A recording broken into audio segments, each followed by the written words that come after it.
एक बुलेटिन की शुरुआत बड़ी खबर से। संभल के एसपी एमएलए इकबाल महमूद का बड़ा बयान सामने आया। भारत में अगले 500 साल तक मुसलमान पीएम नहीं बन सकते हैं। मुसलमानों ने हमेशा गैर मुसलमानों को ही अपना नेता माना है।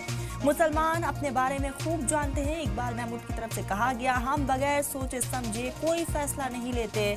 हम उनके साथ हैं जो हमारे साथ है। मुसलमानों को मजहब की हिफाजत चाहिए।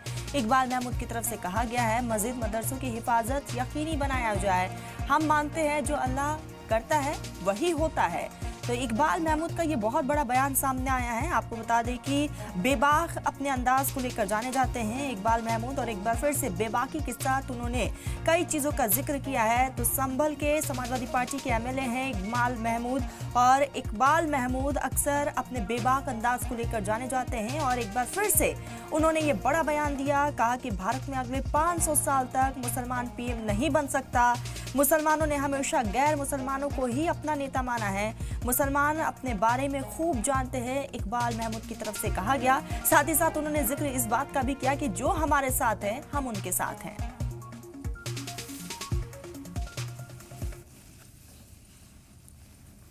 आरएसएस, बीजेपी, विश्व हिंदू परिषद, ये सब लोग बड़े चिंतित रहते हैं। मैं उनसे कहता हूं कि अगले 500 साल तक हिंदुस्तान के अंदर मुसलमान जो है प्रधानमंत्री नहीं बन सकता। मुसलमान अपने आप को जानता है कि मैं कहां क्या बन सकता हूं, और हम बगैर सोचे समझे कोई फैसला नहीं करते हैं।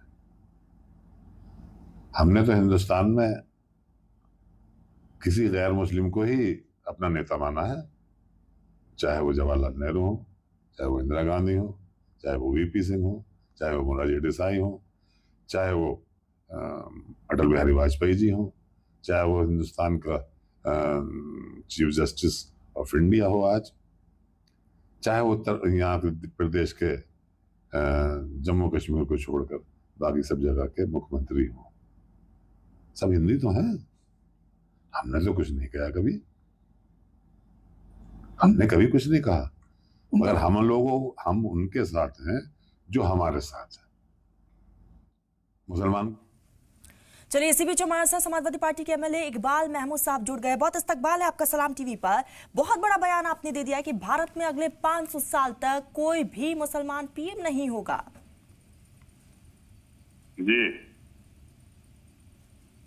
जी इकबाल साहब, एक बहुत बड़ा बयान है। आखिर इस बयान के पीछे क्या कुछ आपकी सोच रही है, क्योंकि बहुत बड़ा बयान दिया है, क्या कुछ सोचा आपने मौजूदा हालात को ध्यान में रखते हुए? देखिए, देश के अंदर नफरत की लहर दौड़ रही है।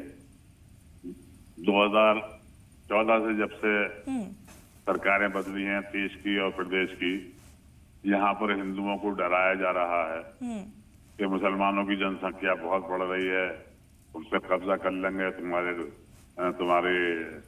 मंगलसूत्र छीन लेंगे, तुम्हारे घरों पर कब्जा कर लेंगे। 22-24 करोड़ मुसलमान देश के 140 मुसलमान लोग हैं।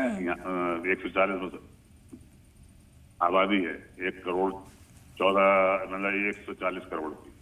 अब 140 करोड़ में 24 करोड़ 22 करोड़ मुसलमान, मतलब ये हुआ कि 120 करोड़ हिंदू। अब इस रेशो से अगर आबादी बढ़ाई जाए तो मैं समझता हूँ 500 साल तक नहीं होगा। ये डराया जा रहा है गैर मुस्लिमों को कि मुसलमान हिंदुस्तान पर कब्जा कर लेंगे, तो इस वजह से मैंने ये बयान दिया। अब यहाँ पर एक बात ये भी बताइएगा महमूद साहब आप, कि मुसलमानों को एक संवैधानिक पद जरूर दे दिया जाता है, चाहे हम डॉक्टर जाकिर हुसैन की बात कर ले या फिर डॉक्टर एपीजे अब्दुल कलाम की बात कर ले, लेकिन एक मुसलमान को आखिर पीएम इस देश में क्यों नहीं बनाया जा सकता?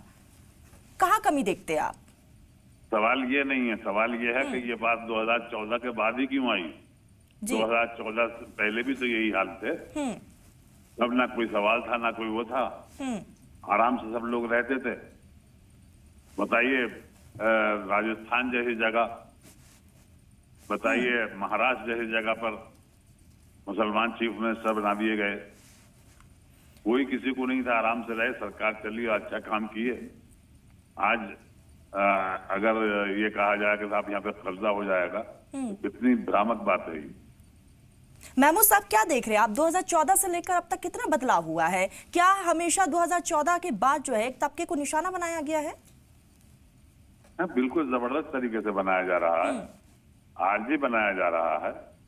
और सिर्फ ये अपना उल्लू सीधा करने के लिए, प्रधानमंत्री और मुख्यमंत्री की कुर्सियों पर कब्जा करने के लिए हिंदुओं को डरा कर मुसलमानों से ये बात की जा रही है। 80 और 20 की बात की जाती है।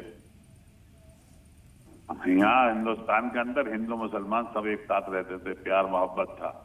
अब तो नफरत के बीज बो दिए गए हैं बच्चों के अंदर भी। बच्चों को गलत शिक्षा दी जा रही है, नफरतें फैलाई जा रही हैं हम लोगों के खिलाफ। इसी वजह से हमने कहा कि हमने तो हमेशा जो है हिंदुस्तान के अंदर गैर मुस्लिम को ही अपना नेता माना है। आज भी हिंदुस्तान में, आज तक हिंदुस्तान में मालूम कितने मुस्लिम नेता हुए, मगर कभी किसी को माना नहीं है, किसी के पीछे भागे नहीं है। आज भी बेपनाह कोशिश कर रहे हैं असदुद्दीन ओवैसी साहब, मगर मुसलमान आज भी उनको अच्छा नहीं समझता। उनकी तकरीरों से जो है गैर मुस्लिम जो है वो महमूद साहब, आपने असदुद्दीन ओवैसी साहब का जिक्र किया और आप भी अपने जवाब को लेकर बिल्कुल बेबाक अंदाज में आप जवाब देते हैं। बिल्कुल उसी तरीके हूबहू असदुद्दीन ओवैसी भी काफी बेबाक अंदाज से जवाब देते हैं। एक बार उन्होंने एक बयान दिया था, कहा था कि आने वाले समय में एक हिजाब वाली खातून जो है वो पीएम बनेगी। इस बयान को आप कैसे देखते हैं? देखिए, मैंने बताया कि वो एक तरफा राजनीति करते हैं और एक तरफा राजनीति हिंदुस्तान के अंदर कामयाब नहीं है। मुसलमान सब एक भी हो जाएं तो मुश्किल से 10 MP बैठेंगे। पूरे देश के अंदर मुश्किल से 100, 125, 150, 200 मुसलमान विधायक बन सकते हैं। इन बातों से फायदा क्या है करने से? ये चीजें अच्छी नहीं है, ये हम लोगों के लिए गलत है। ये चीजें खासतौर से मैं मुसलमानों के लिए कह रहा हूं, इस तरह के बयान देकर हमारे लिए वो गड्ढे खोद रहे हैं आगे के। महमूद साहब, क्या लग रहा है आने वाले समय में तस्वीर और तकदीर दोनों ही बदलेंगी मुसलमानों की या नहीं? मुझे उम्मीद है, अल्लाह की रात से मुझे पूरी उम्मीद है, अल्लाह गैब से हमारा कोई ऐसा काम करेगा जिससे मुसलमानों की सुरखरुई होगी। ठीक है महमूद साहब, आपने अपना बहुत कीमती वक्त सलाम टीवी को दिया है, आपका बहुत बहुत शुक्रिया। और ऐसे में आपको बता दें कि अक्सर अपने बयानों को लेकर इकबाल महमूद जाने जाते हैं और एक बार फिर से उन्होंने जो बयान दिया है वो सुर्खियों में है और अपने बेबाक अंदाज को लेकर भी जाने जाते हैं।